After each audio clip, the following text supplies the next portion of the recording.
కెనడాలో ఏదో కుట్ర జరిగిందట. ఎస్ఎంఎస్ బ్లాస్టర్స్ని పట్టుకున్నారు. ఇవి ఫేక్ సెల్ టవర్స్ అట.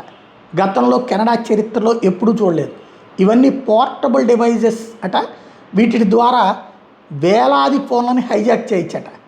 అదే సందర్భంలో పేలుళ్ళు సృష్టించవచ్చట. Fake bank accounts సృష్టించవచ్చట.